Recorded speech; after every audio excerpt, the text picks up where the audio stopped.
There's 7 of them, so we're at the end of several sevens. I don't know if that means anything or it just happened to be a coincidence. 7 is a biblical number denoting completion.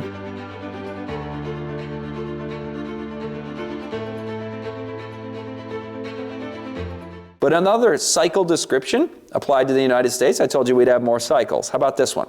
And you'll see this is American history in a nutshell. Poverty brings patience. That would be the Revolutionary War era and the founding of this country. It was hardships and it brought patience and strength. Patience brings peace. That was the early republic.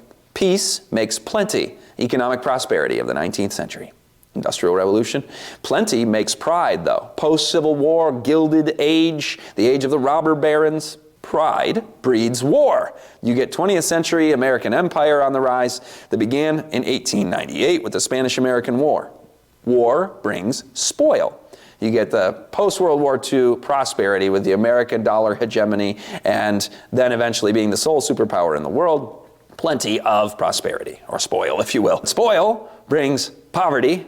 You can say because it makes us lazy, and that, some of the other steps in the other cycles would fill in here. But are we on the brink of this right now?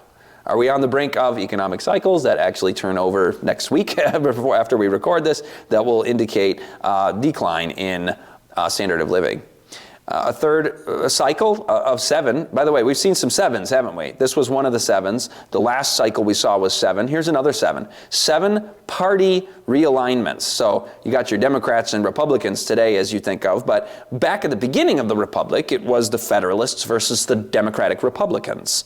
Then you get a party realignment in 1828 with the founding of the Democratic Party under Andrew Jackson. Then you get another party realignment with the founding of the Republican Party in 1860. We maintain those to the present day, Democrats and Republicans, but they changed their nature over time, like the neocon, if you will, imperialistic ideology of McKinley's Republican Party, 1896, 1898, Spanish-American War. The New Deal Democrats dramatically changed the nature and character of the Democratic Party. The Reagan Revolution of 1980, a major sea change in party realignment. And then, most recently, Trump populism. So there's 7 of them. So we're at the end of several sevens. I don't know if that means anything or it just happened to be a coincidence, but 7 is a biblical number denoting completion. It's also been said, and I can't validate this one, that the average length or lifespan of an empire is 250 years. And it just so happens that not 2025, but 2026 is the 250th anniversary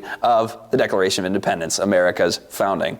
It's also, here's an interesting one, 400 years, so 4 100s, from the Pilgrims, and those of you who have seen America's 11th Hour at beltoftruth.tv, you're aware of this.